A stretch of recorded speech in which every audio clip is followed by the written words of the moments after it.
Ara, en quant a les substàncies metàl·liques, una vegada més ja hem vist l'enllaç, ja hem vist l'estructura. També aquestes substàncies metàl·liques moltes vegades també se'ls anomena cristalls metàl·lics, perquè també van a formar xarxes tridimensionals. Molt bé.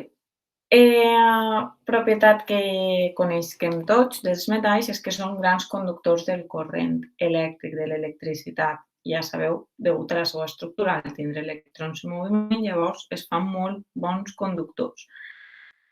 També tenen alta conductivitat tèrmica. Això també és degut a l'estructura compacta. Parlem de densitat. Els metalls, recordeu que com s'uneixen en índex de coordinació, que ja se parlava una mica, però bàsicament, per entendre-nos un poc, la seva estructura són com si els àtoms foren boletes, no? Els cations d'aquests metalls, llavors tots molt, molt, molt units. Tot això li dona una alta densitat i, per tant, una alta conductivitat tèrmica. Molt bé. I així veiem dúctils i maleables. Dúctils el que vol dir és que se poden deformar. I maleables el que vol dir és que podem tallar-los en làmines, com per exemple el paper d'alumini, que és el que tenim més a mà. Clar, la seva deformació, que és el que ens diu aquí, no implica que s'estiguen trencant enllaços.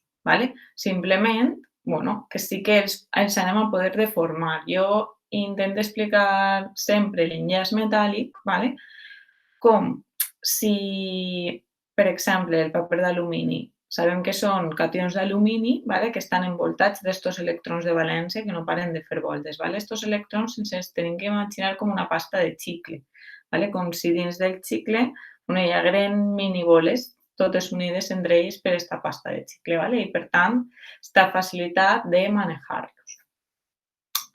Molt bé, en quant als punts de fusió, són alts o moderats.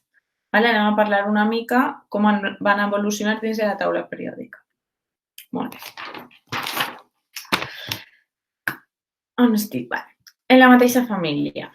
Molt bé. Dins de la mateixa família, parlem dels alcalins, tenim el liti, sodi i potassi. Llavors, conforme baixem en la família, què passa? Que està augmentant el volum. A l'augmentar el volum, també estem augmentant el número d'electrons d'aquests àtoms i, per tant, van a debilitar-se cada cop més l'enllaç metàl·lic. I, per tant, van a baixar els punts de fusió.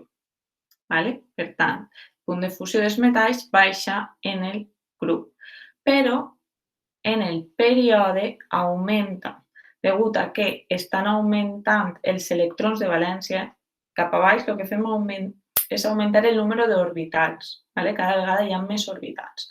Però en el període, al estar augmentant els electrons de valència, que són els que van a participar en l'enllaç, això va fer que aquests cations formats van estar més pròxims, més fortament units i, per tant, dins d'un període va augmentar el punt de fusió. Deixarem en excepció els metalls de transició, que si no els estudieu l'any que ve en segon de batxillerat, a no ser que feu química, ja no els estudiareu tampoc. I fins aquí les propietats